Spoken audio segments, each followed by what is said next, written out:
Okay. Hello, good morning, dear colleagues. It's 9:00, so I suggest we start. I will start with one fact. Yesterday it was a party, but although that it was yesterday, I suggest that we have party today. It will be called Citizen Science Party. Probably we all know that citizen science is in the forefront of many policies around the world. For example, the European Commission suggests citizen science as a strictly recommended practice of open science. Also, many of national funders and countries and policies is already implemented citizen science in them policies. And we can talk about those policies hours and hours. However, how does citizen science work in practice, and which challenges are addressed with citizen science? So our speakers today try to explain and answer those questions and maybe open many other questions that it will be addressed and answered in some further sessions. So before I introduce our speakers, I would like to introduce my co-moderator today. I'm very honored that I'm a part of this event, and especially I can moderate this with Dr. Tiberius Ignat. Formally, Tiberius is Director of Scientific Knowledge Services. However, informally, he's a pioneer who is finding new ways and paths in scholarly communication, especially those innovative ones. So I'm glad that we are working this session together. Now we have three speakers. I will now read because I'm a bit old, so what? First is Dora Garnehaldi. Dora is Deputy Director General of the Library and Information Center of the Hungarian Academy of Science in Budapest, and also a member of the LIBER Executive Board. By the way, next LIBER conference is in Budapest next year, so very welcome. And also a member of LIBER Citizen Science Working Group. And I can point that, please correct me if I'm wrong, but I think just last week, LIBER Citizen Science Working Group published final report of them activities now for the last, I think, 3 years, 4 years. This working group is led by Dr. Paul Iris from UCL. Now, next speaker will be Alisa Martek. We all know Alisa as a member of National University Library in Zagreb. Alisa is dealing with electronic resources, mainly with consortia, etc. But however, she is active also in this field. And from 2022, very huge and very well-known Erasmus Plus project, Citizen Enhanced Open Science in Southeastern Europe higher education knowledge hubs were run, and Alisa plays a very active role in this project. And also Alisa is a member of LIBER Citizen Science Working Group. And the last speaker today is my colleague, by the way. I hope it's not a conflict of interest. However, Uroš Kunaver comes from Central Technical Library at the University of Ljubljana, and formerly he's head of information services department, but in other side he's very active and engaged in implementation of supporting Center for Citizen Science at the University of Ljubljana and also at the national level. So I think all those three speakers are absolutely good point that we can start then after a good discussion. There will be panel. We have enough time, and I invite you to be as active as possible. Please address questions and opinions, and I hope you will enjoy this session. So Dora, floor is yours.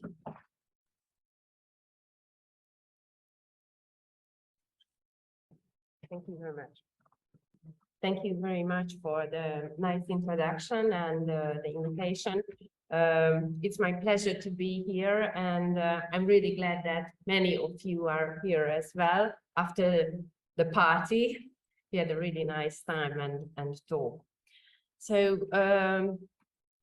Miro has listed all my kind of titles, but in this way, I really feel myself more like an ambassador of citizen science.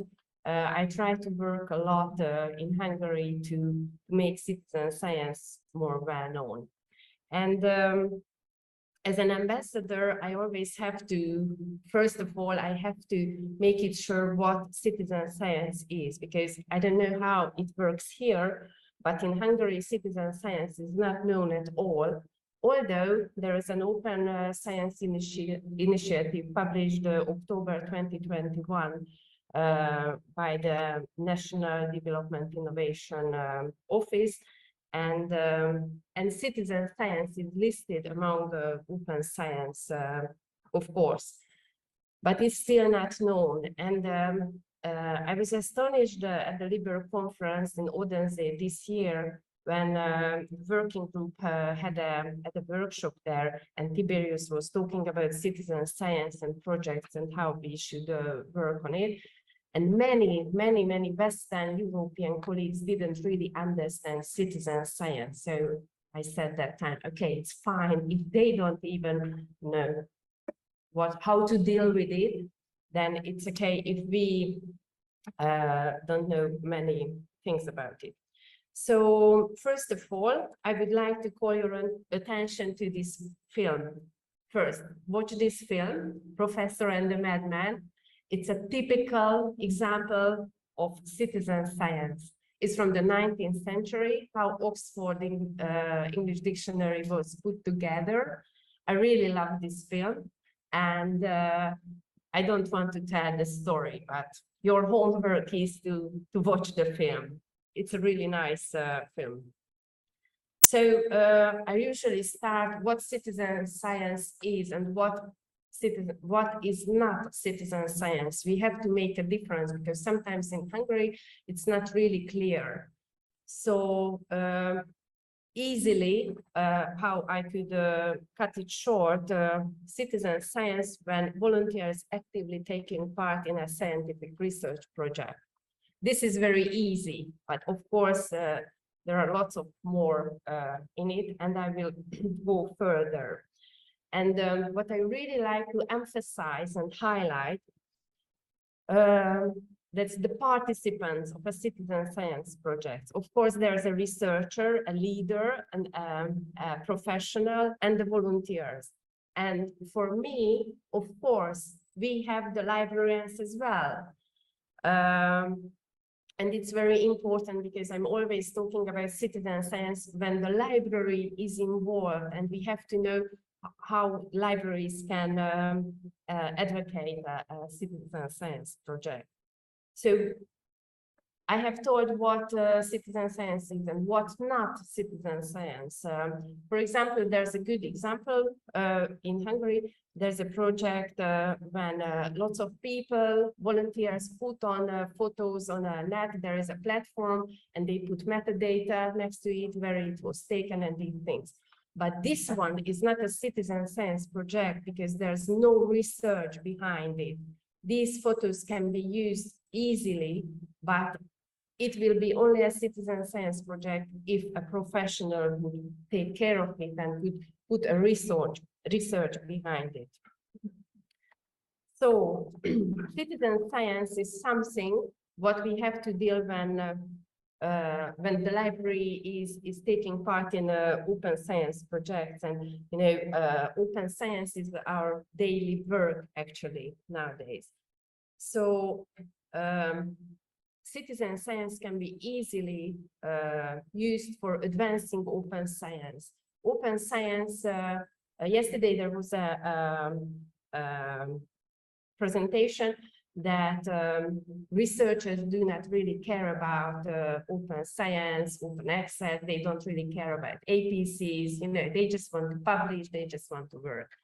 And it's true, they don't really know much about it. And as Ákos said, the participants of this open science workshops were mainly librarians. because it is our role to, you know, to let the flow go, to help to work out open science. And citizen science can give us a chance to make open science more visible, because every part of citizen science is open. European Citizen Science Association has 10 principles which makes open science, which makes citizen science. And of course, there's open science publication in it, and research data management, open data. All of these are listed. And I think if we have a citizen science project, it's easier to explain what open science is and why we have to deal with it. Not just we librarians, but the university, the community, the researchers as well. So, as I wrote in my abstract, I think all citizen science projects must be different. We can't say that everything is the same. And I keep telling that we have to find our way. There's no strict rules in it, just the most important thing that we have to create value. There must be a scientific result after a citizen science project, and we have to find a mutual beneficial way, you know, between all participants of a citizen science project. I brought 3 examples to make sure that we understand project from different parts of Europe or the world. The first one is the University College London, the Transcribe Bantam. I love this because the research project is on the library materials, manuscripts. This Bantam was one of the founders of the university in the 19th century, and he has a huge manuscript collection, and not only one hand wrote those, lots of hands wrote. So it wasn't exactly Bantam that he was saying, dictating to write down his thoughts. So the project is to transcribe the whole manuscript, but they have only 2 or 3 librarians for the work and in the library. So what they did, they digitalized all the manuscripts. There was a platform. They put the digitalized materials on the platform, and they are looking for volunteers to transcribe it. They have to read of course, the original manuscript and write it, type it down. And the duty of the librarians to check it, and of course they will publish it. When they publish, there will be the result, the scientific result. The other example is the bird ringing. I really like it. You know, there are, in Hungary at least, there are camps when, you know, young people can go there and they catch the birds, and every bird has a ring on their legs. And there are data on the rings. And these data are put into a huge database, and the ornithologists everywhere in the world use this database, and they can work out, you know, why the birds are coming or going or why not. And I'm not an ornithologist. So it is a very nice project, and the volunteers can help them in this way. And the third one is a really new one, and I'm really proud of this project because I had the Hungarian Agriculture and Life Sciences University. This is the Amber Habitat Research, and they have just started a citizen science project on it, and I'm really proud of them because the library of the campus is involved, and the library helps a lot to the researcher, the lecturer, you know, to organize everything. So this is what we are talking about, how the libraries can help and why the libraries should have a citizen science project. What can a library offer to a project, to a citizen science project? Well, I think this is a quite easy question if you just think it over. Because, for example, at a campus or at a public library, the library is in the middle of the community. This is a place where the lecturers or the researchers can meet the volunteers. In a campus, usually we talk about volunteers, about the students as the volunteers, but it's really easy. It's a natural place to meet the volunteers, or the students do not think that we are studying or something like that. So the volunteers and the visitors are potential volunteers. The library has the infrastructure. A citizen science project needs a huge infrastructure. So we have the repository, the data repository, and we have the librarians, we have the professionals to deal with data. It's not easy. It's not just like, you know, putting something. Well, when it is put in, we have to, we have to put them in order. We have to work with data, and librarians are good in that. And of course, librarians can very well communicate. Usually we say that the librarians can be the aggregator between the researcher and the volunteer. So the librarians can take the role of a researcher to teach the volunteers how to deal in a project, what to do, what to collect, what to write down, how to do that. Because the time of the researcher is quite precious, it's quite expensive. And this is the way how we can have them. We can give them time. We can give our space, for example, because libraries usually have big space. So these volunteers can come in, we can talk to them, we can give presentations, and they can give presentations as well on their work, what they have done.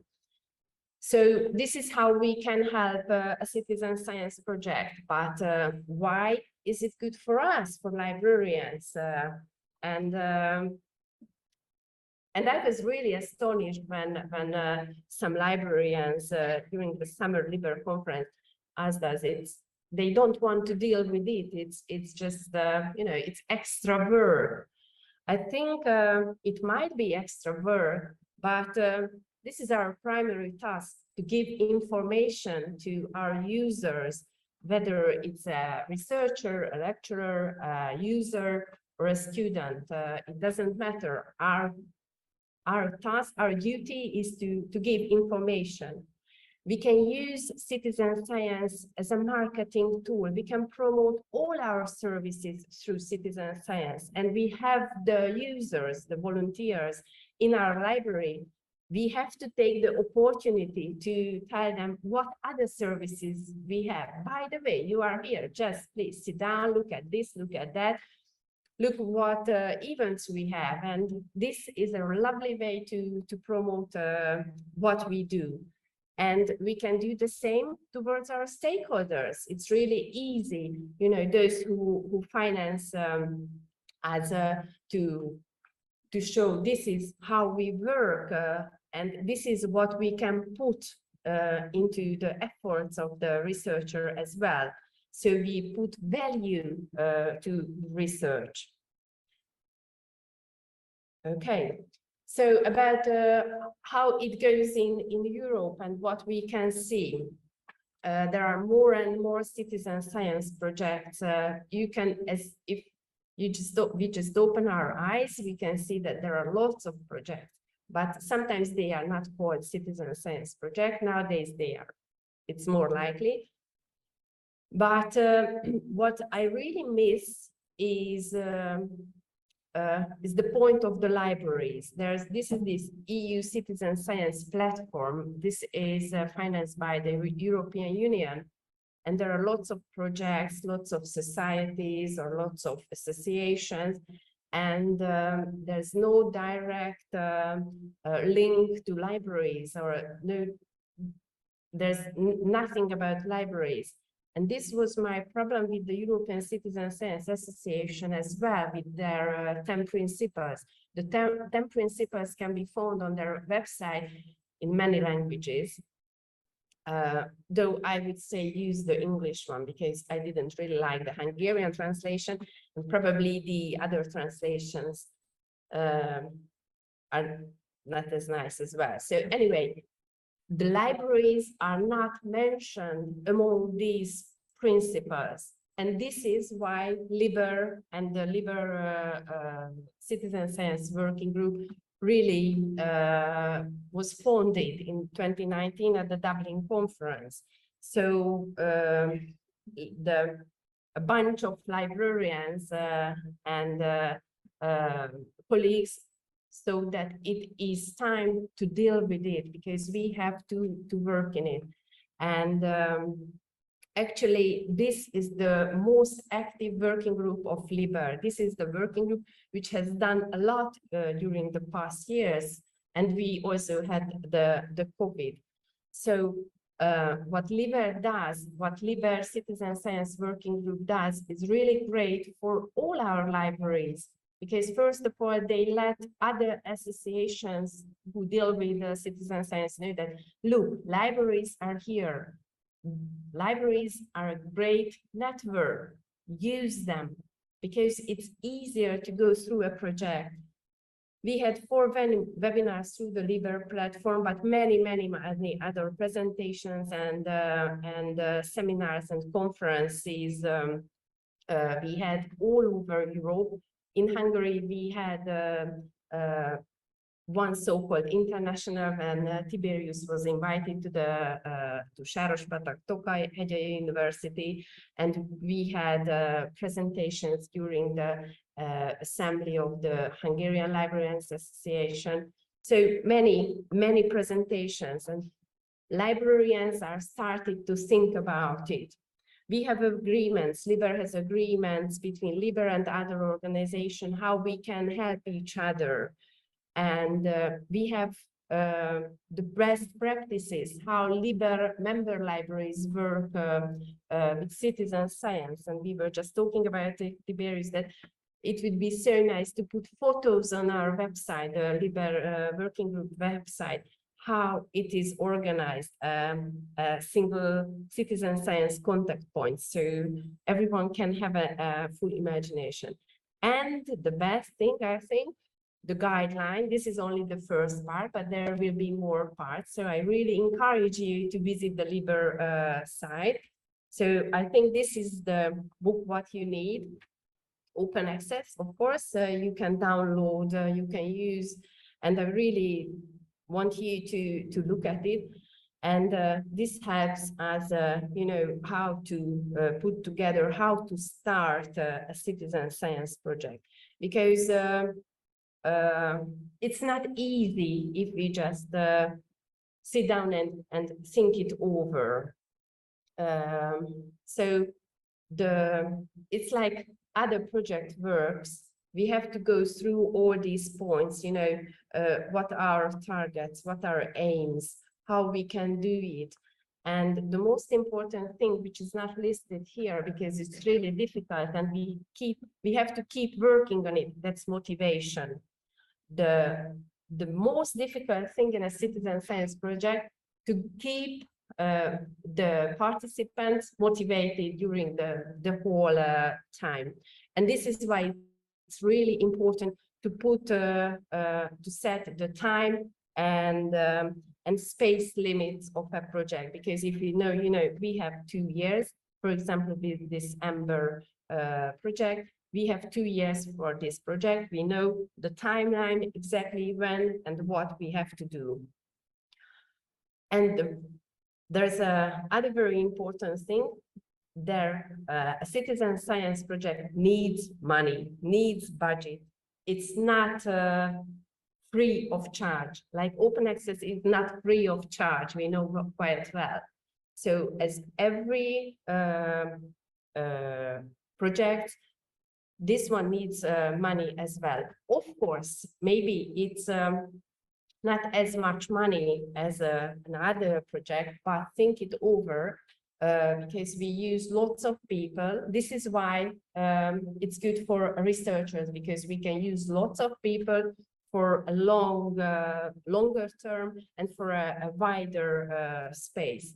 But for example, when I went out with the archaeological citizen science group to dig, actually, of course, they had to get the tools when we were digging. They had to get water, they had to provide some kind of food for the whole day. So it takes lots of energy and resources. And it's really important always to monitor the results. But as I was speaking about, we must give a scientific result. So the professionals, the experts are really needed during the whole process to monitor how the project goes. And of course, at the end, the summary, the publication, where we really would like to ask everyone to mention that this project was carried out as a citizen science project and volunteers were involved. I think we can learn a lot from other countries, other solutions, other libraries and universities. But the most important thing, what I really tell everywhere, that we have to find the local citizen science project. The most important one, the local needs. We have to build on the local needs, and if we build on the local needs, we shall have local success. And the stakeholders will appreciate it a lot because it will be easily seen. There are lots of worldwide projects on the web. We can join SciSarter, you know, when we can count giraffes or penguins or whatever. But I think in our region, we definitely need local projects. And this is how we can help our community, of course. So, oh, just go back, sorry. Whenever we decide to implement a citizen science project, it's very important to go through all these details and find what we can do for our community, how we can help our researchers. And maybe our researchers don't really know about citizen science projects, or our librarians do not really know about it. So what we have to do, we have to put together, you know, different ends, and we have to help them. And sometimes it is really difficult to urge them, you know, to think it over. But what I can see, as soon as a library is involved and started to work on a project, they are really happy with it, because they can see how a scientific project goes, how they can help it. And the professors, the researchers, lecturers appreciate more the library as well. This is what I can see in this Hungarian example. When we put the library and the researcher together, they can work really well. And there is a slightly, we can see that the usage of the library has grown a bit. I'm not sure whether it's for the citizen science project, but I'm sure that there are more and more students in the library because we have these meetings at the library. So if the researchers are happy, and if the librarians are happy, and the volunteers are happy, it can be a really great story. I'm getting out of time. I just listed 2 open science conferences, which will be in Budapest in the library of the Hungarian Academy of Sciences. So if you would like to listen or talk more about open science, you are absolutely welcome to the Focus on Open Science conference, which will be on the 8th of November at the Hungarian Academy of Sciences. And as Miro said, the next LIBER conference will be hosted by our library. It will be in Budapest. So thank you very much for your attention. And yesterday someone said, thank you very much for your participation. And I think that was a really good saying. So thank you very much for your participation. There will be lots of questions and stuff what we can talk about. And I just would like to call your attention again to this film. It's worth watching it. Thank you very much. Thank you very much, Mira. Good morning to you all. Well, as Mira said, from the 1st of January this year, National and University Library in Zagreb is participating in the Libre-hosted project called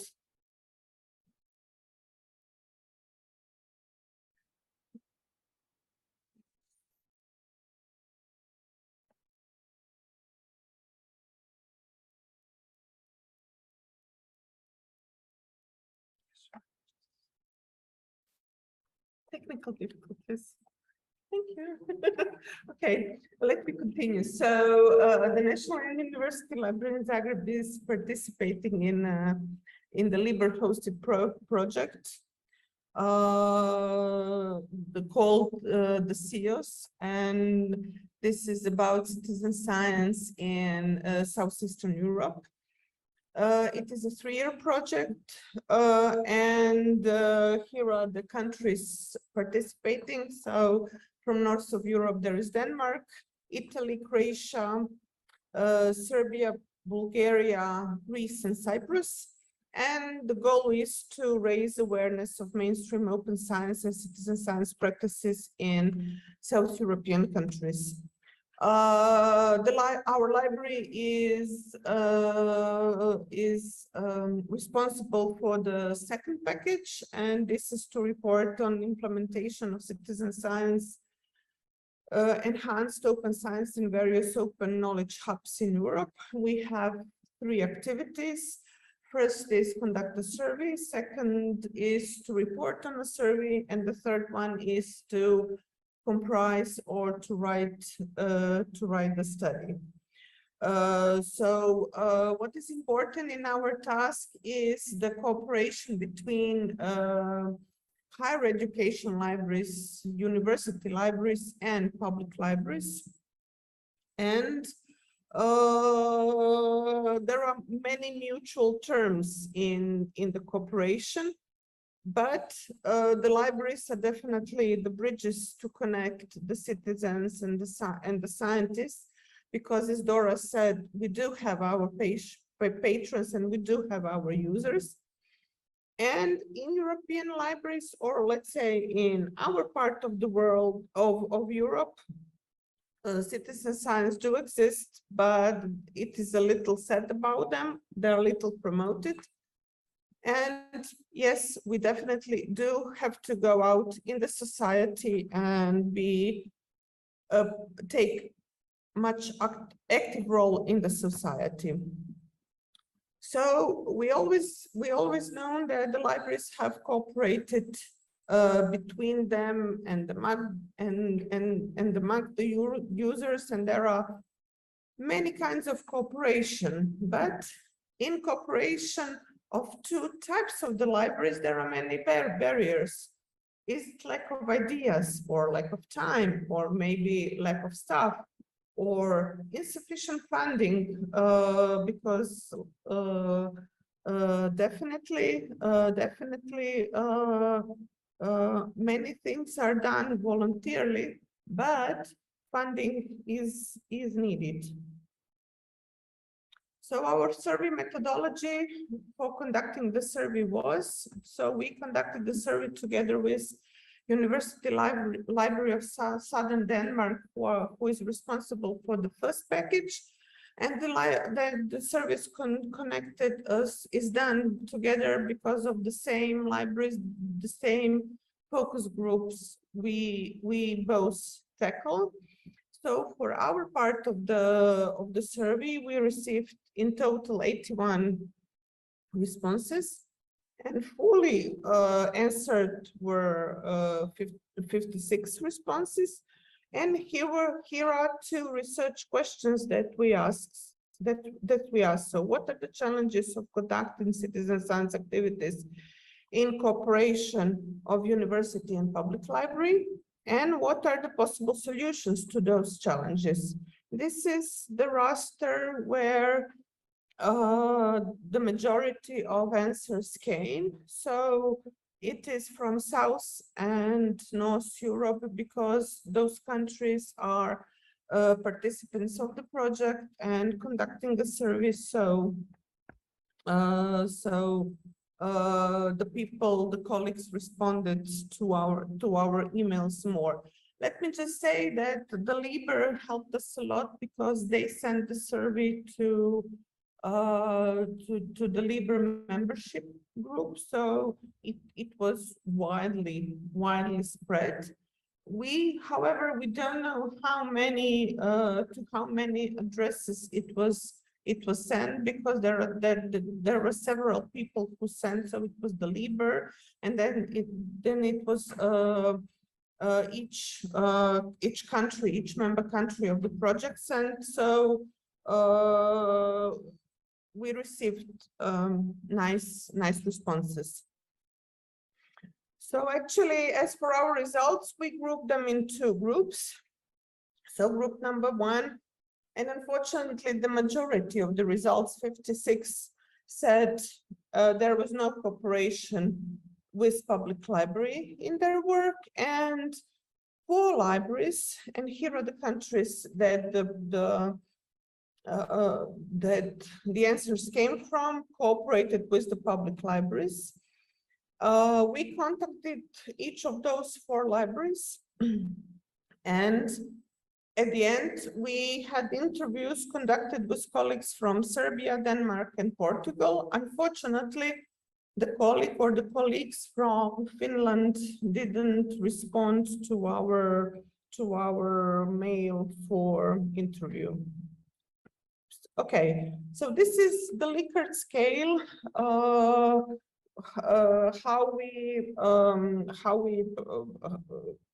The representation of the results.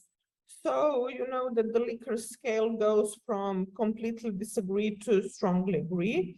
So the majority of answers is that there is no resources or lack of resources, and under those resources we think staff, time, and funding.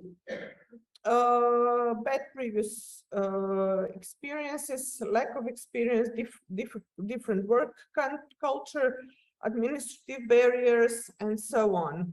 For this force, actually different work culture between university libraries and public libraries. So this is what our interview, and especially with the colleague from Denmark, said that it is just the wrong perception, because the set of skills that we have in university libraries and the set of skills that the colleague in public libraries have are really very compatible, and we can easily work together. This is the representation of results. So do you believe the possibility to bypass these barriers? Majority said yes. Do you think that your library is well connected with your local community? It is 50-50, you know, a little more to yes, but still quite enough answers to no. And as to considering cooperation with public libraries, majority said yes. So here are examples of good practice. Here are the citizen science projects that we were talking about.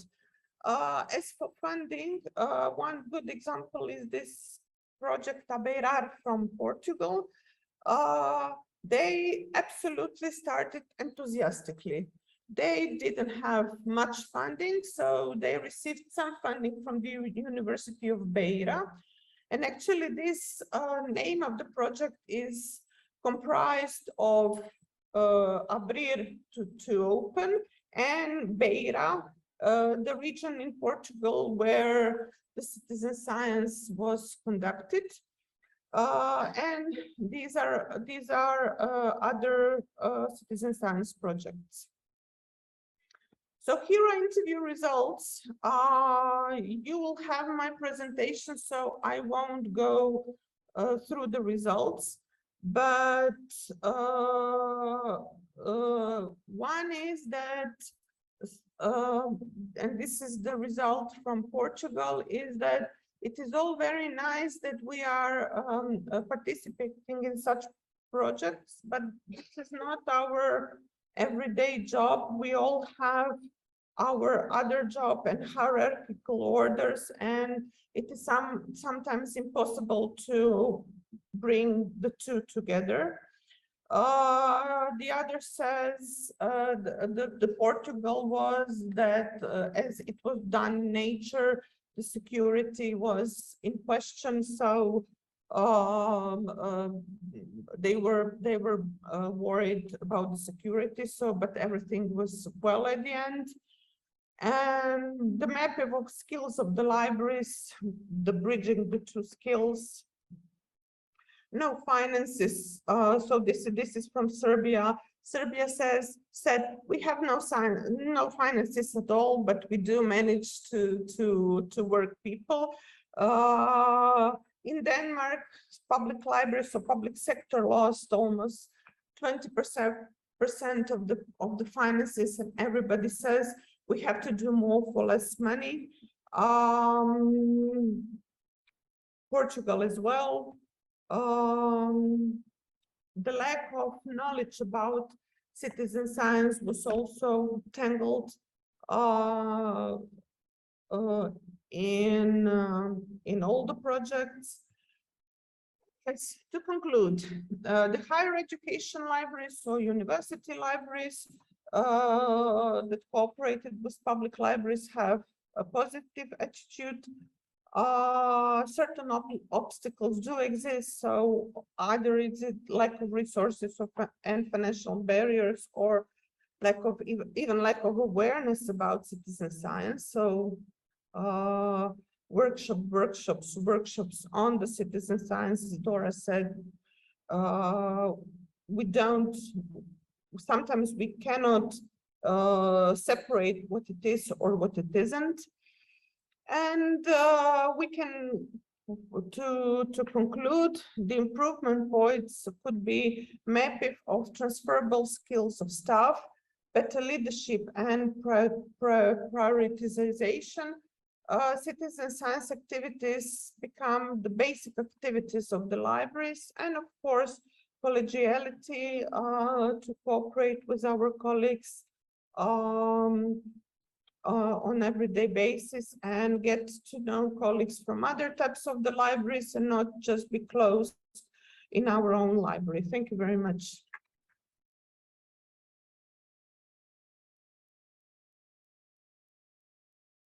Okay, thank you very much. My name is Uroš Komeler, and I will present some news about how we are preparing national contact point for citizen science. There's a little mistake we'll be presenting in the program. Please note that this presentation is, I mean, the PowerPoint is a bit more comprehensive that, in comparison with what I will say, because there's not so much time. But it will be published under CC BY license, so that everyone can read it in detail later.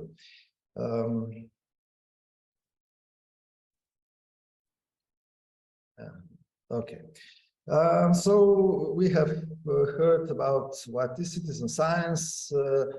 There are many different definitions, some narrower, some broader. We might say that it's everything, all that is involved collaboration with professional scientists and members of society.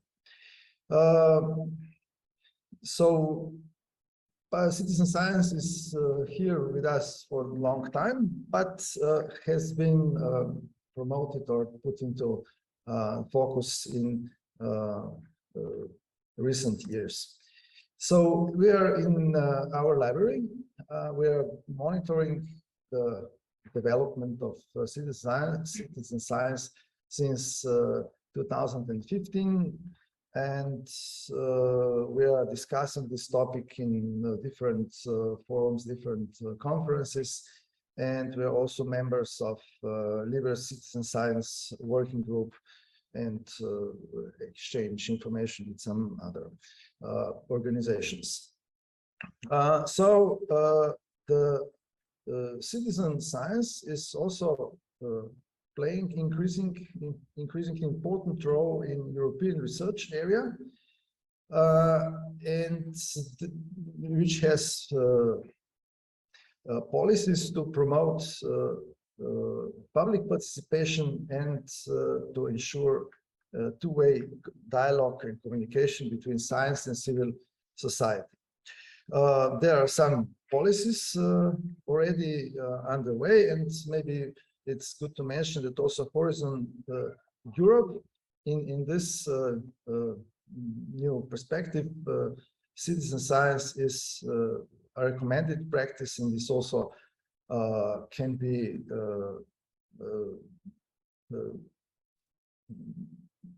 taken as for legitimate costs of the project. So the scientists are eligible to use funds from the Horizon Europe. So let me tell you a little bit about the situation with citizen science in Slovenia. There have been some projects running, not that many, but these projects are unrelated and poorly visible. So some organizations have, some research organizations has citizen science projects. The most visible projects are organized by societies and some by professional associations, like observing birds or dolphins, tracking wolves and such things that are interesting for the general public. But systematic funding is not yet included in the national research co-funding instruments. There's also some hidden projects where, like, friends or members of a club helps a scientist to achieve his work. That means the people who are not from that field. But this is not published. This is held in some private circles. And okay, we want to make this also public. Or so I will shortly go through some citizen science project in Slovenia. One of those is Plastic Pirates, which is multinational. This is a joint initiative from Germany, Portugal, and Slovenia. And actually, it's about tracking where are plastic pollution or plastic pieces left in the rivers. But the goal of this project is to raise awareness about the importance of the rivers, and also to emphasize the importance of international cooperation. Okay, here are some results. You can see this in detail. As can you see that there is many stakeholders involved in this. So another interesting project is COVID-19 tracker. Well, this was made by a few enthusiasts some from computer specialists, social specialists for social sciences, and so on. This is something that maybe the government should do, but actually was done by, and this project was about collecting information about how many people were infected, how many people were in hospitals, how many in intensive care, in different, how many different regions, what was the rate, increasing, decreasing, and so on. And at the end, also public media and government used this collected data. The data was available, of course, but it was not put together in a certain way that could be used. So here are some graphs, incidents by days of the week, how the vaccination went on, incidents of the cases by the communities in Slovenia, and so on. Another project was also, this was the case of crowdsourcing, which means that, and we were involved in propagating this project. And this is that some scientists from Faculty of Chemistry created a small program, which was then run on many computers from volunteers. And the aim was to test the small parts, the ligands, small molecules from certain databases, if one of such molecules would fit into the structure of the virus, and therefore provide a basis for the cure.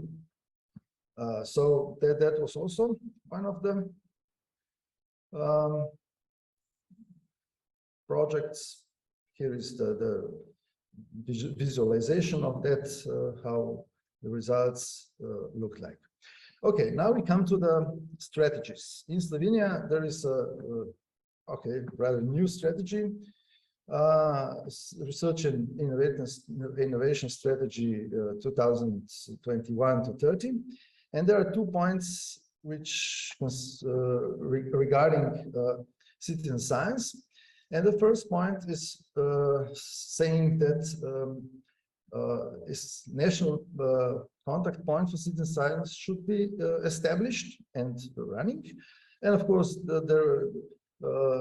another point is to create incentives for research organization to involve the citizen science in their research and their programs.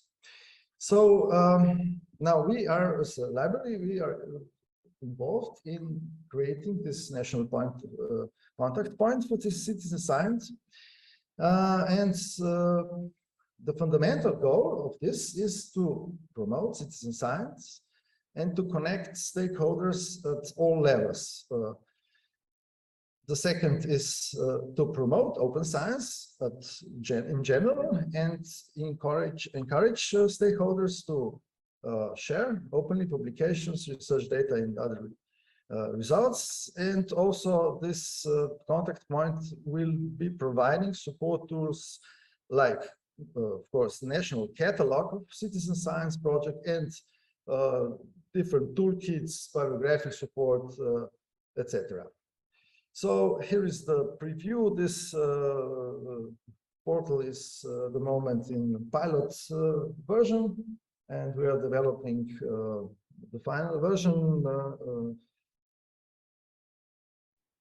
So it will be this contact point will be built upon the principles of BESPOC, which actually Mr. Tiberius and his colleagues proposed and made, or what, how could I say this, and it will involve all aspects of communication between the public, scientists, funders, and others. Now, what are the key tasks? One is active monitoring, promoting, and documenting citizen science projects through the catalog, and reviewing and promoting open infrastructures that will be available for researchers for implementation of those projects, like libraries, like space, maybe tools, some laboratories which can be used or are afforded. Everything that can be used for citizen science, for public engagement. Okay, and the third one is connecting different stakeholders from, as I said, public, scientists, funders, institutions, and so on. Promoting the production of various documents like toolkits and so on. Support for crowdsourcing for the projects, and of course international cooperation. Now I will just briefly go through this. What about public libraries? Okay, we understand the importance of public libraries. There are some information what they can use, but I will maybe more focus on this final thing. So about connection between public and academic libraries. So we feel that this connection is very important because academic libraries have students, have scientists, have technical staff, and also literature and some other resources. But public libraries have local community, which and with a lot of it, not huge, but okay, it depends. Great pool of people who can be involved in the citizen science, as well as people who can give initiative to start different projects. So the goal of this is to connect all these stakeholders, and also, of course, here is the university, which is also important as a promoter of science, of citizen science, as one of the parts of the scientific excellence, and also the implementation of sharing knowledge in the local community. And also, citizen science is one of the tools to achieve that. And with that, I would like to conclude. Thank you.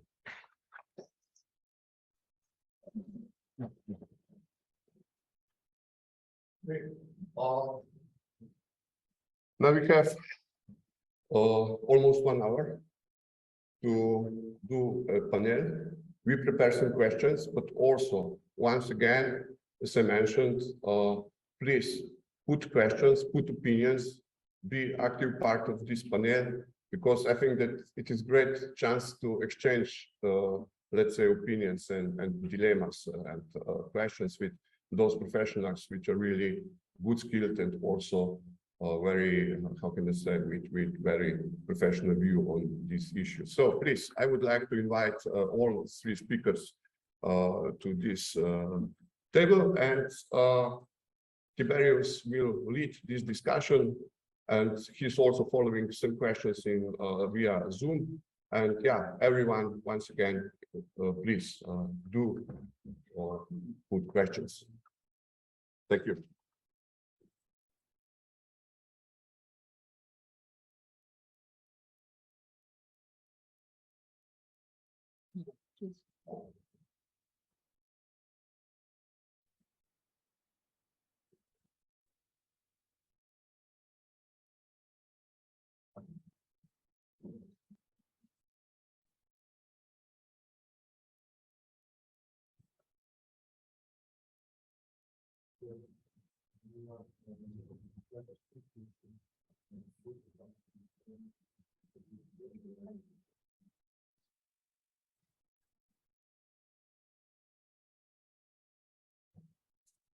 So I think we should open the floor for questions from you, and keeping an eye on questions on Zoom.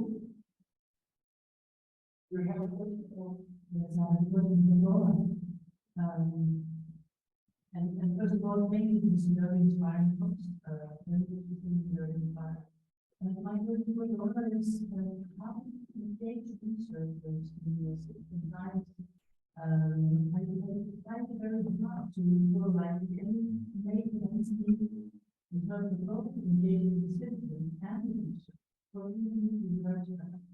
Yeah, I hope you are absolutely right. As I can see, if the research doesn't find the language, doesn't work.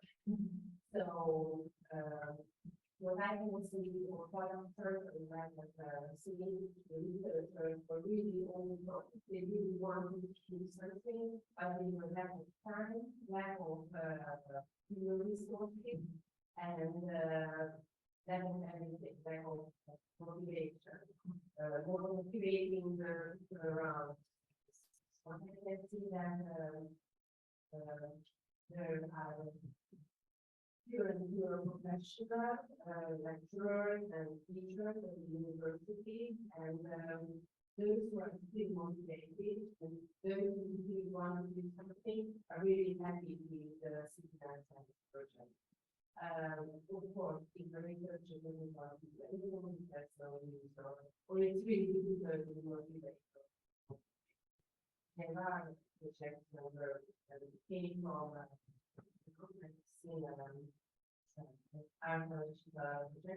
was coming from the community, and the community went to the archaeologist and said, we think there is something under the and with documents they can read and the videos. Okay. So it can be with the researcher, some motivated or open that they use. May I comment this? I'm sorry, but I just want to, yeah, I absolutely agree. And also, this is a good question because it's more probably it's the most important question. But I would say incentives are very important. So how to support researchers with some, let's say, additional benefits using this concept. And it's not coincidence that European Community or European Commission in program in Brazil program puts citizen science and citizen science near to early and open sharing as very important recommended open science practice. So it's not obliged, but it's possibility used to you if you use this practice, you will be better during evaluation. So I mean during the session. So this is something. Also, this is the reason. Also, the Slovenia funds concern about strategy, and also that's one of 2 points in the strategy as you can see. Institutes are in very strong. So I think this is maybe one of the possible solutions. Any other answer? Yes, actually, that is our project about to tackle this, to tackle the answers given in the study, and then at the end, in 2 years' time, to give the answers how to bridge those inconsistencies and disadvantages that are widely mentioned in the survey and widely mentioned in will be tackled in the study we are about to write. So maybe I can also add on. So there are differences between different fields, of course. Like in chemistry, it's maybe more difficult in science, but for example, in biology, there are quite a lot of things that can be done. As I said, there are people who are like using their plants or humans to collect some data, and we want to visit those activities and talk with their, I don't know the right word. So somebody who is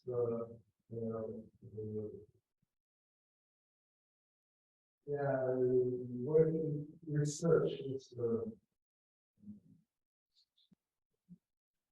responsible. So it's something that someone is responsible for research or organizing research. And they will try to sort of to encourage those who are using such things way and to go to value and to use to open.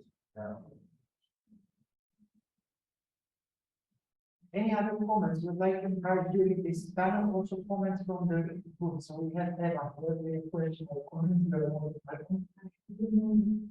So my comment is rather an observation. I like the way the words that it's very important that the library goes out and shows it and the stakeholder and so I really support that all libraries you go out and tell how important you are. It's important for the funding bodies to know about it. It's important for the researchers to know about it. So that is one part. The other part is what I looked at about one of the outcomes of this project that the librarians and very good how to work with a new project while they have to do the labor. So it seems to me we know it for years that the role of the libraries has been changing. The open science is a great example that new thoughts and new activities must be incorporated. But you as library leaders, organizations have to face these very practical issues of involving your own co-workers, of course, motivating outcomes like researchers. So I wonder if any change management or any structural management support is done or it can be solved somehow that because that's why an organization is functioning. Everyone knows what to do, why to do, and everyone wants to do it with full time. So that's just an observation. I'm sorry, but I will answer the additional question. Because I'm sorry, but I think this question is very important because it is related to the question that we could put by already in the second report about comments made here. We all know that your working group published very well known review for publication and it's Citizen Science Why. And now I will read the title Citizen Science Killing for the researchers and the public. I think one stakeholder meet this title, funders. We are talking about how to approach research. My question is how to approach the funders. To fund citizen science. Because researchers are working, I mean, okay, the basic aim is and the mission is to find new findings, but however, it has to be paid. Without money, without budget, as Dora mentioned, it could be the most beautiful and sexy research concept, but if it is not paid, then it's not available. I mean, it's not useful in the system that we have. So the question is, how to approach the funders, how to win funders, design the concept that goes beyond the boundaries, for example, of competitive science. Of course, the science we all know is not competitive, concept, collaborate, concept, and it's perfect. And how to encourage, let's say, funders. Do you have some answers? The answer was given in the interview with Portuguese colleagues. So they said that they started enthusiastically, did everything in their own time, and in the afternoon. And what's most important is media coverage. So once the project was successful in media, covered in local news, state news, local, I mean, by local news, I mean the region of Portugal that it was done, then the national Portuguese TV, of course, newspapers and such. Then the second project, received funding And not only funding on the local level by the university and by the local government, but you see from the state government, they receive funding. So, I would say for all the science projects, regardless what they are tackling and what they are doing, and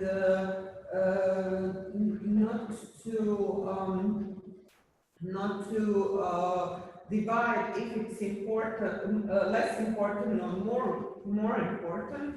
Each and every project has to have media coverage. It has to be presented in the news, and then the funding will be there. This is why I said that the pattern for local projects are more important first level than some deal with and then state level. It's easier to do something at the local level. It's easier to get impact, it's easier to get success, and it's easier to show around everyone that. And if we have a successful local project, the community or these small methods, university or town, it's easier to get and if the community is the need and they can see what really is their life. So this is why I always encourage small projects and local.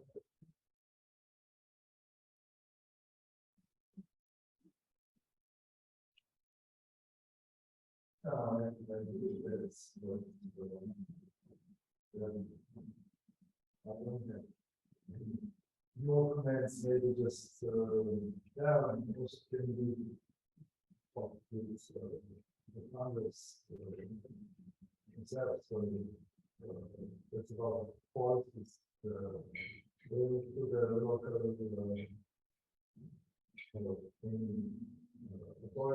and represent this concept or the project and try to get some funds. I think this is a problem. Yeah, I can comment out this. I'm sorry. No, please. Because I just want to relate to this. We started, and I have to announce. I mean, I have to say it.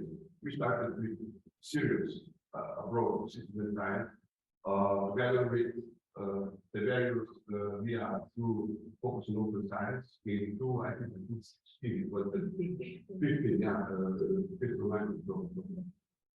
It was at 4, etc. But then this was the first step. Second step, we did kind of the decision. Citizen science is something that we should even just investigate how to implement. And then we came to the point that we started actually negotiating with our funders. We were aware about the new strategy with action plan, and that action plan means money will be adopted. And we stay in the queue in the office where we were negotiating about money. And now budget is ensured for next till the 230. This is very important.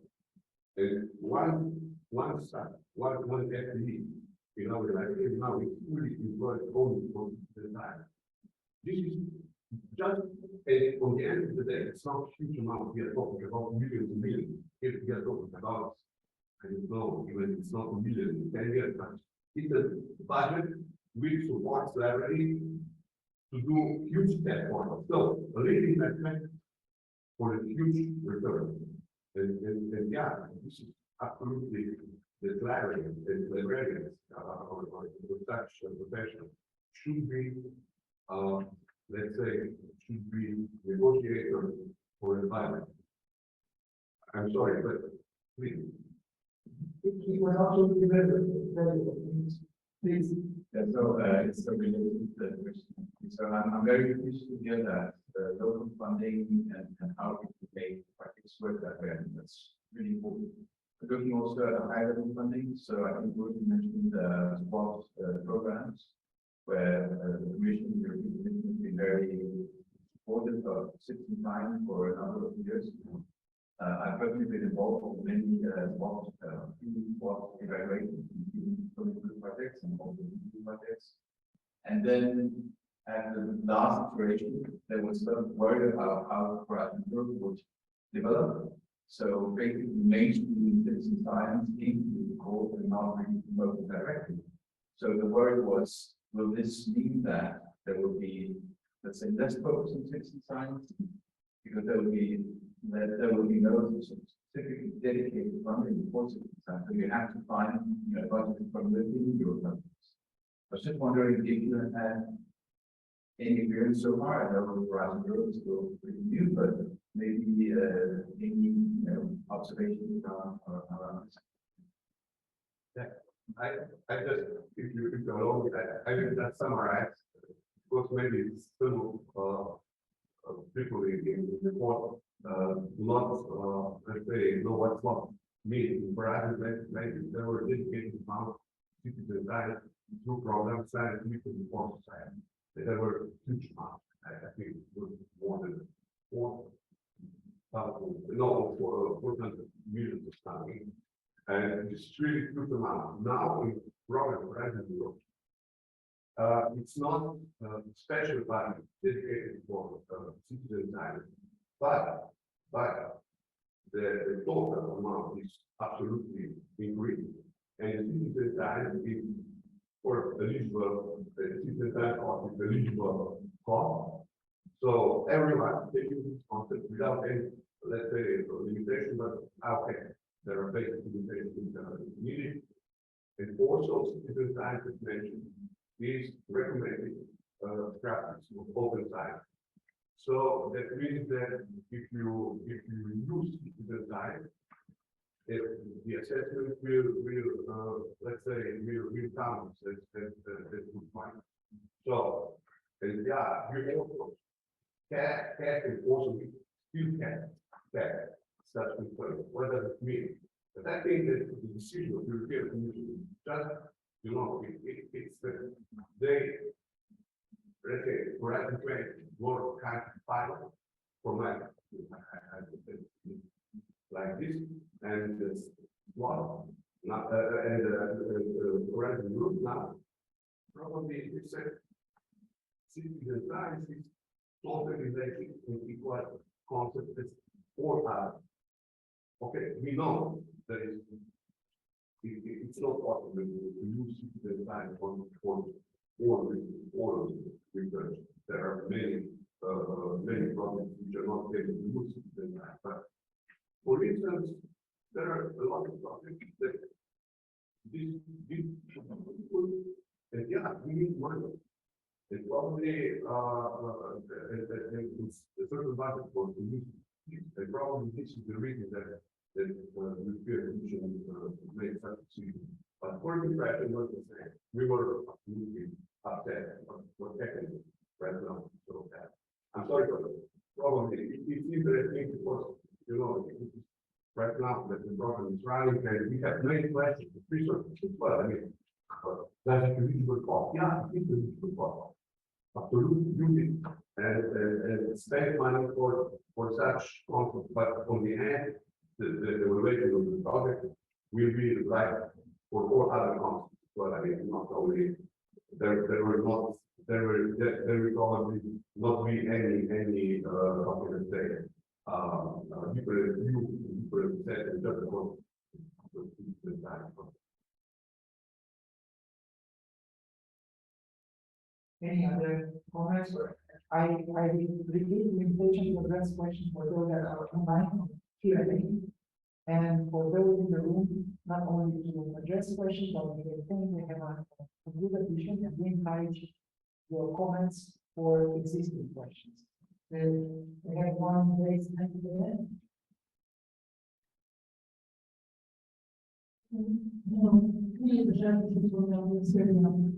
And I can see a certain institution and I know that the person, but I know about the difficulties. My case in the survey and not in the countries where the forces are living, and I don't mean nation resources, but private business. High question, one is the profile of libraries to focus on citizen science. Naturally, this will be university libraries, research libraries, but in most countries, public libraries are more involved. And the other question is related to the specific skills that require for involvement in science and private librarians. For example, in my country and in other countries, the language defines the skill set for open science in general. There I think the characteristics will be responsibilities for example, some requirements related to the application of open science. And I'm afraid that city design even mentioned that the ground librarians don't know how to communicate the idea of city design to the players. It's really growing the practice that we are ready. And there we might speak about responsibility for that is required for the city design that is non-profit addressing education librarians and certified courses for librarians, etc.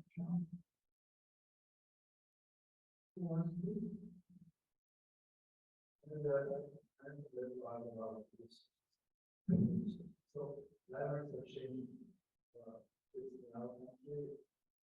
Some jobs in libraries are diminishing, like in library loan, in general, so on. And so we are shifting, we're considering those people from the lab. Another new people to come instead of virtual, we have the same number of staff used for this new roles like civil time. There are many others. So that's one way. We have something that we don't want the job is not needed anymore. We use either a person or it's the work in the place for and all skills. I think those skills can be achieved. So I think we didn't learn much from the course or school. I think we have with collaboration. Not really. So that's about that. About skills, well, I wanted to follow the project because colleagues from the University Library from Belgrade are part of the project, and together we are developing all sorts of skills. And actually, their program results, they are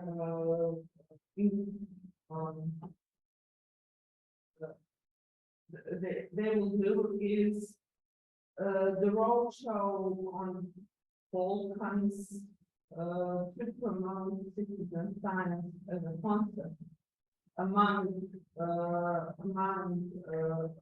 individuals. And this skills project was done and was comprised just because it is seen that the public part of the group citizen science as such isn't developed, and there are not as many projects as there are in the other parts of the review. And as for your comment on the public libraries, this is why we were investigating the cooperation and the role of the public libraries in working together with university libraries and developing projects in general, and then citizen science projects. So, I would say there will be very interesting 3 years, and I personally am looking forward to ultimate output produced within the project, and that will be published on the website of. Hence, the answer to the review. We have lack of librarians. This is at least this is the case in Hungary, and sometimes it's really difficult to motivate them. And this is why the rules go and speaking about what they can achieve for citizen project is very important. So I always, when I go out, invite me, I've been to each university, I've been to Faculty University. So it is important to let them know it's good for them. They deal with it, they can show their services, they can show that they can do it. And sometimes usually they agree, but that it's really difficult to start something new, but as soon as they start, they usually enjoy it and they can forward it. The first step, always the first step is the most about the skills and public libraries. I think there are different levels of involvement. So public library can have the project which is giving information citizen project for the next quarter. You should go there. You can go this and that. So you know it's easy to work together, cooperate, and they don't have to do this much information. Something like that. But they can be involved in a project, and I think the public libraries are more, we can reach either community, more people, and more aspects of the thing. So I think it's very good if we implement it. If the public library is I can do this, and I don't want to do anything more. Research and the information to have. Yeah, this question is also very interesting. Yeah, getting skills in one way is simple, in another way it's very complicated.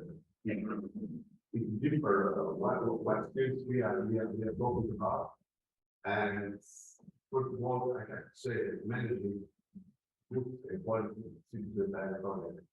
For managing this, you need a lot of things. And then I recently researchers are afraid because they don't have skills, maybe they don't have management skills, or maybe they don't have skills for leading social community, you know, the community of research. And there is the promotion, there is okay, the first bit of management said, okay, it's a collaborative but there are many skills needed, many more than only research let's say the laboratory. Now what about public libraries? I would say now we are setting this national contact point, citizen science, community of the city, and one part of this will be citizen science community network. And public libraries will be one of the most important stakeholders, like citizen science is not running only universities or university branches, etc., but mostly outside. And in some cases, in some parts of countries, public libraries are the only, let's say, it's not the 13th chapter, but the chapter that they are able to support the science. So that's, I think, on Friday we had a talk with one public library in North America. Now we plan to talk with another libraries, public libraries, and we also feel that they are a different story. However, we are happy that they express wish to spread services and to get knowledge about. So they are interesting, but we have to do very carefully. We don't want to, let's say, support concentration, etc. And what is now more important that we will do together also a database of open documents. And for example, I will say for example, we have public library, which is small one, I don't know, it's really, but it's very important that they have friends, they have space, they have rooms, they have computers, and they have somehow some books. And also they need information that they can provide information to citizen scientists that there is a university library somewhere which offer access to information resources, either on site or via interlibrary loan information, etc. But the infrastructure is all this. And then you have university library as we are, and we offer apprentices, we offer totally without support, we offer free access to library services, including subscription. So any citizen science which you come to our library can free subscription to the library, we offer information, so we offer vacant space, we offer library things. So for example, citizen scientists are able to loan certain stuff, for example, to get luggage for quality, for measuring quality, water, etc. And okay, we cannot compare it small public library in the village. They collaborate. It's quite simple, and at this level, it's only question of let's say of mission that we agree on that and put pieces together. But then after, particular research, but money. So like we just one start or maybe two that they will coordinate databases and maybe do maybe be there for promotion to information. But research needs budget for such research. So we are now in the place also with talking with funders, national funders. Please, please follow the European Commission.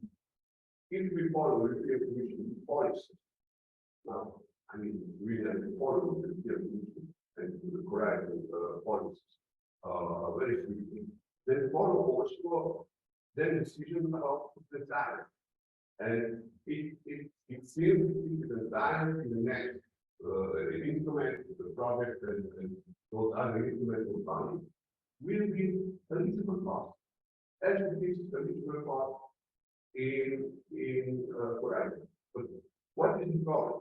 If anyone mentioned this to funders, funders wouldn't take this into account.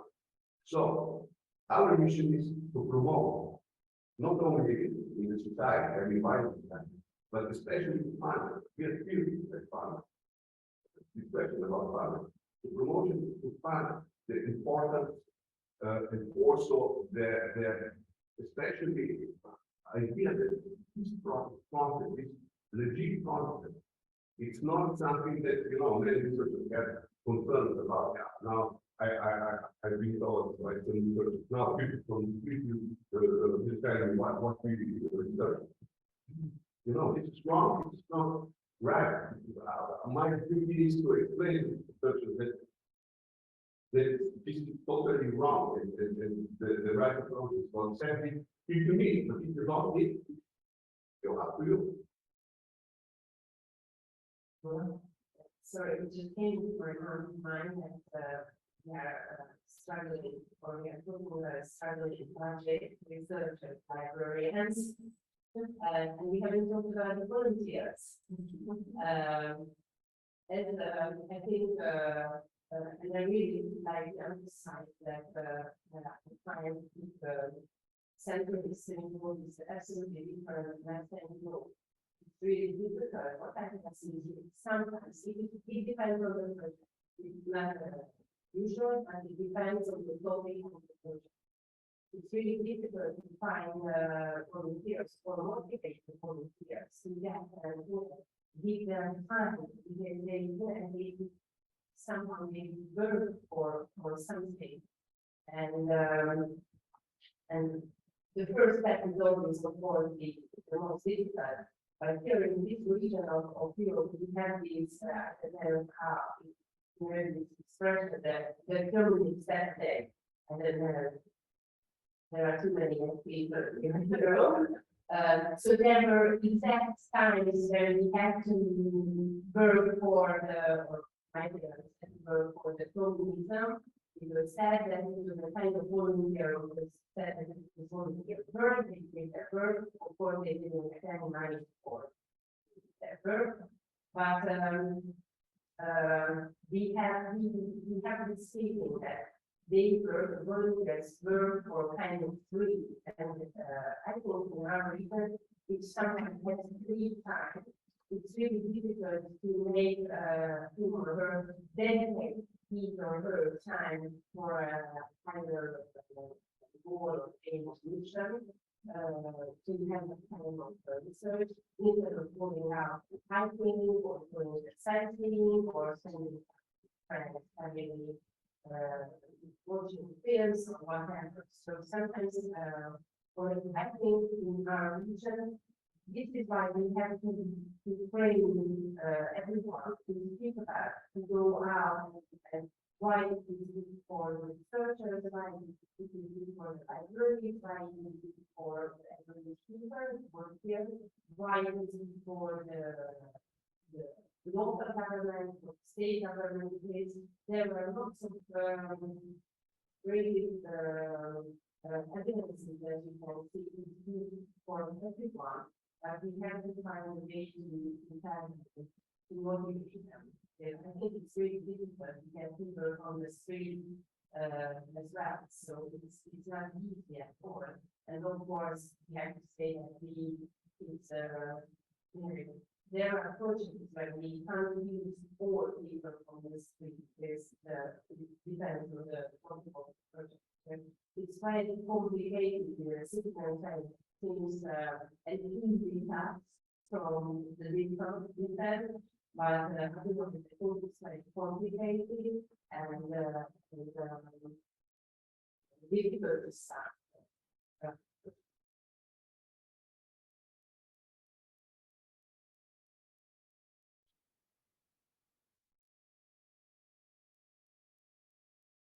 Yeah, it's here, which is the most one. I was wondering, you didn't tell us anything about involving younger generations, like it's mentioned the level of high school, because I think if you educate younger generations to invest in things around there and to when they're, I don't know, part of the community to have a curiosity about how things are going on and why it's happening this way. Are there some intentional strategies for them now to get more community of younger people or younger generations? For them, it's a good amount of biologists, we have a group of biologists working with elementary school and high school pupils, giving them some insight into their work. We're trying to stimulate them to be working more involved, whether they will be working in them well or not, but just to stimulate their scientific skills. So we can take on that knowledge about. Yes, thank you. So, one of the tasks of our project, one that each partnership organized design activity in cooperation with the local public library. And there were many design projects, but our project was public partnership with public library from India. And even that cooperate, including their high school, who brought us students, and we taught them some of the information literacy, how to find information online on the certain topic, and the topic was these people and nature. And with their answers, we formed an online topic in the web archive on this topic. So with public libraries who do have their who do know the local community and can bring all age groups, and yes, especially motivate the younger generation to participate. And we all know that nowadays young generation being used to the telephone, this is proven to be quite fast, but still it's important to tackle their natural curiosity. Yeah, we will also, let's say, consider this topic as evolving together of this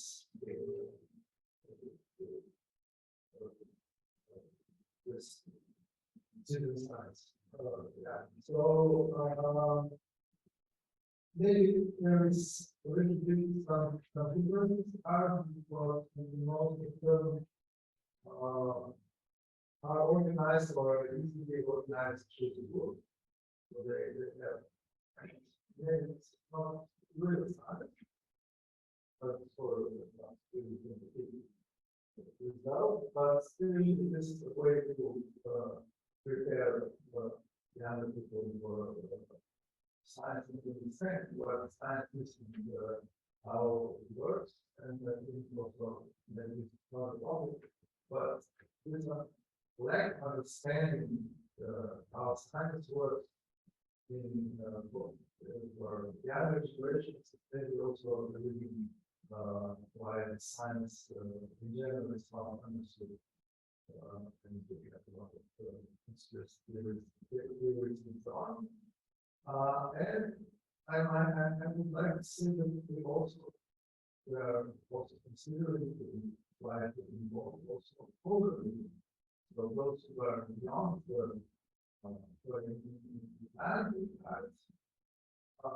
because they have time and they have already in certain organizations which where they can do something for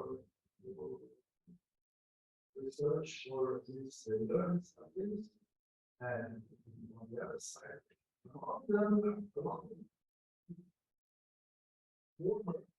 scientists, not scientists who still have knowledge and offer and maybe use as members either some other groups or other. I would say I think here are two aspects. One aspect, if we talk about the younger generation which are coming in the process of education, and also what Ulrich mentioned, the third generation, we are talking about scientific leaders. And last year we had a idea about scientific leaders. And I think that COVID shows the trust in science is really in the very low level. This is something that we actually sort of research community, especially but also libraries with mission spreading knowledge to support. So we can do everything to increase the trust in science, not only because of COVID, because I think the COVID is not the last bad thing. I think COVID was the first bad thing that in the future is not very shiny. So libraries will be needed more than ever. But if we talk about younger researchers, sports potential, or let's say top, maybe the libraries should tell more than every second. I put this question in the context of broader context of culture, changing culture of research work. Few years ago in Geneva, we collaborated in one workshop. The delegates, I was there and also the member of the workshop, and we talked about sea changes in time. Cultural change, what does it mean? It means that we slowly migrate from competitive time to collaborative time. And this is question about funding, how to increase share of state funding for younger research. The younger research will not be multiplied each year depending on the project, etc. I don't know the people in researchers in our in certain so they are not the youngest. They are still on part-time and working part-time. They are not able to get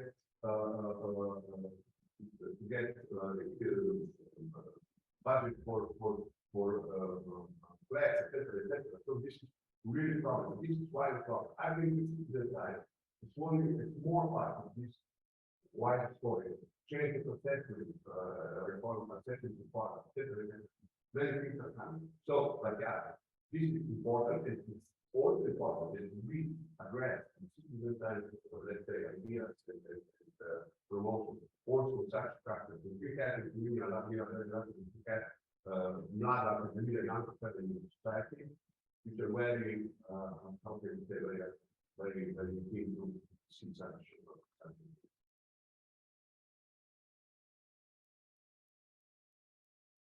If I can change the rhetoric from moderating the panel to participating in this panel, I'd like to have okay, comments or answers to the question that was so far. So on the funders question, there is one important thing that we need to learn is that citizen science is more about building energy in the community than a project activity. So before the project or research, you have a question, you find, you give to make a fund available, to unveil evidence about an problem, and you do your science. If you have a citizen science approach, meanwhile, you bring a community or you nurture on an existing community. The project is ending 3 years later, but the community is not there. 3 years later, the community might be more viable than it was before. So you can't get down the community, which is a very important aspect for family, is that you can't be short-sighted in this platform. You can't leave down community, you can't stop supporting the community 3 years after trying to get the project finished. Even the evidence that was needed has been mandated. We still need to work with that community to create better policy, maybe better states. This is one thing. The other thing on funders is that it is very important for reformers to recognize not that much about making lay citizen scientists. Compared to that of normal citizen society. It is at least because it's not important to make citizen, make researchers better citizens. To understand better the needs of society, to understand better what ethics are involved in needed when they conduct research. And for my experience, we have to say that it is that also that Congress is involved in engaging the development that we don't. Already that's idea of impression that we are communications or they don't listen. Maybe my experience is poor, but as a speaker, we are engaging in development. Sometimes they are on skill. There are still very many tools. There are some skills that are easier to be acquired, where you can forming your abilities with the enthusiasm of the volunteers. Understand for the work in the state, highlighting items in more collections and going to be enthusiastic with your collection. That's something which is easier and more likely that will be effective.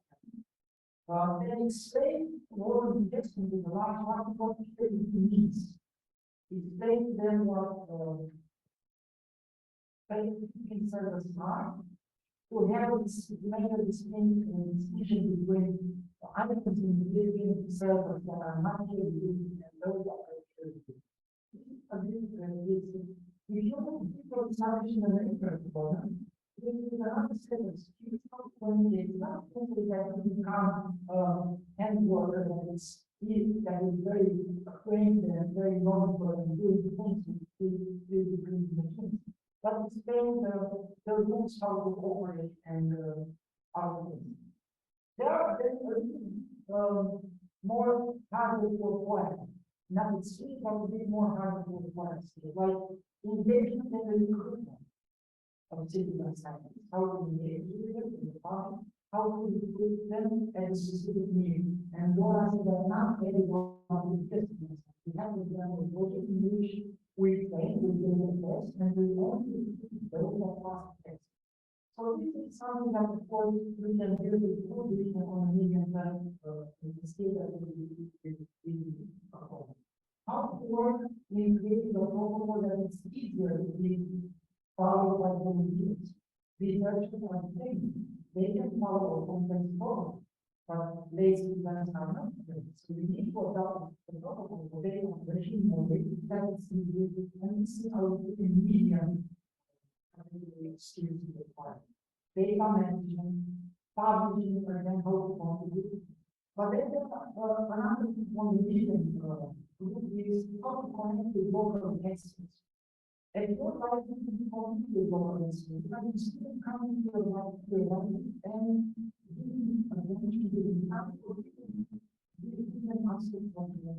let's say society or something like this. And it is very useful to sometimes to connect with local experts already know the job of their business. They already know what is needed and what captures the attention of the market. So you know, so very most of it is but most of the is very right, and you can connect with the citizens. The thing with the mass media is a very helpful thing that you as a library all the citizen science, social science, I can have to connect with the mass media because there are organizations, right? Organization, whatever also science share.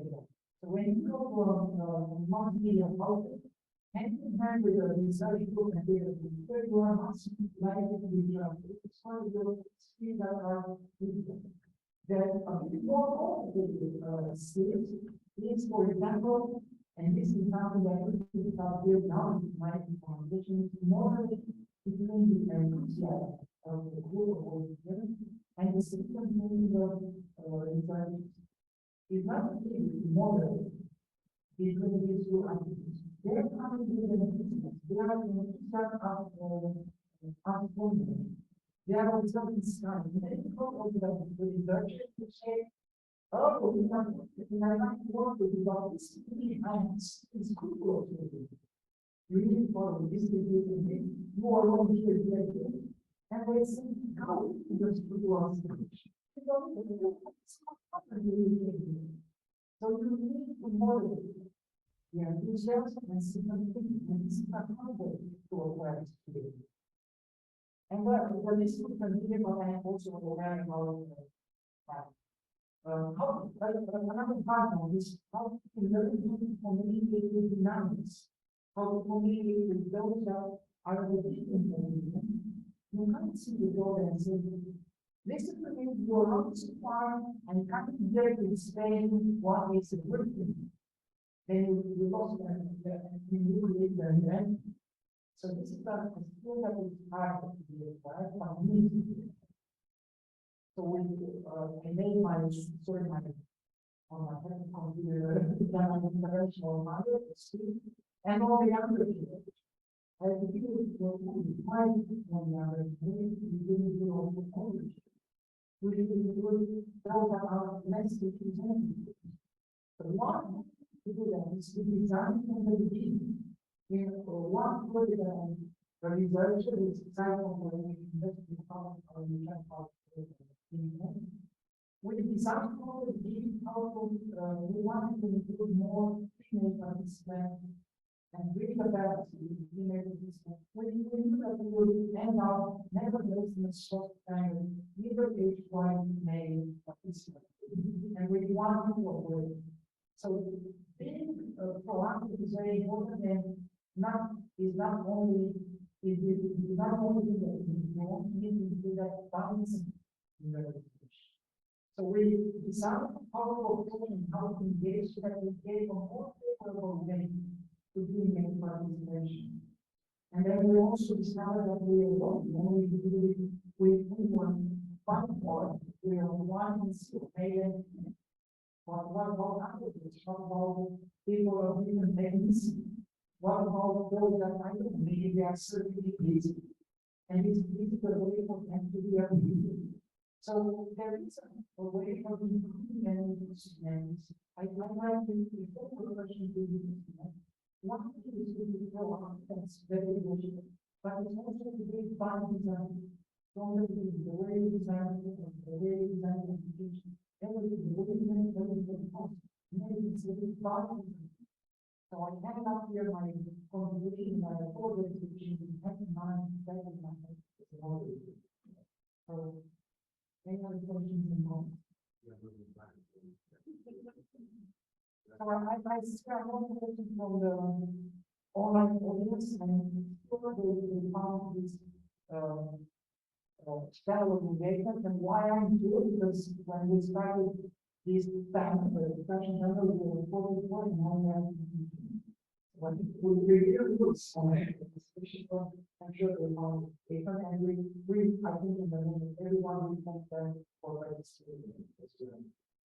So with that being said, I'd like to thank to the panel, my dear colleagues, to you for participating and organizing and for organizers for making room and space this beautiful conference for a beautiful science.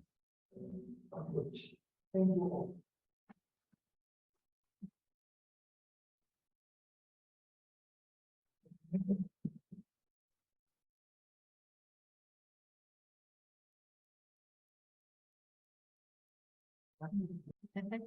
Yeah, hello, my name is Julie Kim Young and I'm here to representing Bentham Science.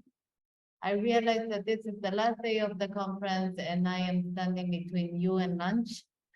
So I am gonna try to keep this short and quick and just give you some information about Bentham Science.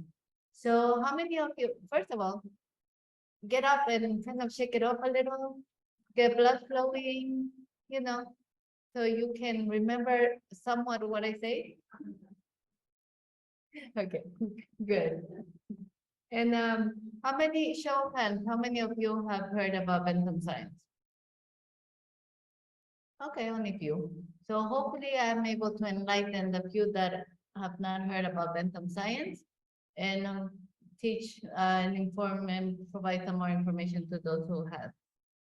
So Bentham Science, who are we? Bentham Science is an international scientific, technical, and medical research publisher that we have 170 journals and over 1,100 books, print and online. As well as we have other databases that that we offer. So we publish leading journals, as you can see, with some of them with high impact factor. And we have some Nobel laureates that have endorsed our journals. Our leading journals, for example, the leading one is Current Neuropharmacology, which has an impact factor of 7.7 at the moment. And then you can see the rest of them. I can provide a list of all these titles if you wish later on. And so these are journals that we launched in 2022, which were, we look for the best journals. We see at the, what's going on in the world. And we try to find and start new journals that would address those issues and those problems.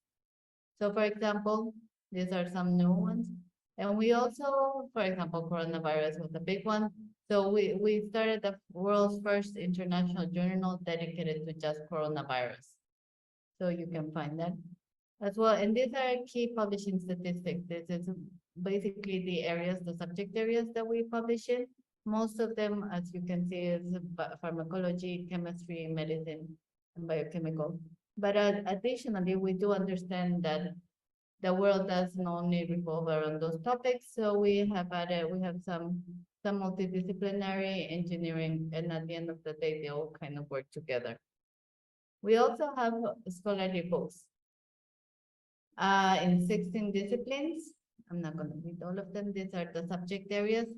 I'll provide that I think you'll provide the slides afterwards. Right? So we also have open access books. I know that a lot of focus has been taken on journals, but the more during this year in the conferences as I have attended conferences, more open access books have become more and more. And this is whether I can only say that it is due to the trend in the way that innovation in certain areas or research in certain areas are developing so fast that having a static book, is no longer applicable when you're teaching, So, and that's why in a sense, open science has become a big deal as well. Why Bentham Science? Well, we're a small publisher, so we're happy to work with you guys, with the libraries as well as the researchers, to figure out what's the best way to deal. In this case, we have a number of different business models that will work with your budget. As we know, all libraries have budgetary problems, and that has been the case forever and ever and ever, as long as I can remember. So, and then we also help the researchers themselves. Bentham Science is good at promoting researchers, promoting the work that is published in Bentham Science. And we also provide some professional services to publishers to make sure that the research is up to date and it's good enough to. This is the list. I'm not going to go down through it. As well as we have different formats, and there is open access options. We cover gold open access and green open access at the moment. And then follow us. These are the different areas where you can follow us. And see, I told you it was gonna be quick. I know I flew through it, but I mean, I know it's the last day of the conference. Everybody has kind of information overload at this point. So if you can, yes? Yeah, sure. How do you ensure that you have qualified peer reviewers? Isn't that a problem today in the publishing business? Well, it is a problem, and it is something that we make good standards, but it's also checking the background of the reviewer, making sure that we understand who the reviewers are. And we do blind reviewing, so nobody knows who's writing that. But in terms of, we do vet our editors and vet our reviewers by what, their subject areas. Also, we do a lot of background check in the back to make sure they're up to par to our standards. But I can get you more information about that. I mean, off the top of my head, I know some of it, but I'm not so much in the editorial part of it, so I can get back to you with that one. Any other questions? Are we all hungry? Well, I mean, if there's not any more questions, then I guess this is it. Then I'll give you back, what time is it? I'll give you back like 20 minutes of your life before lunch.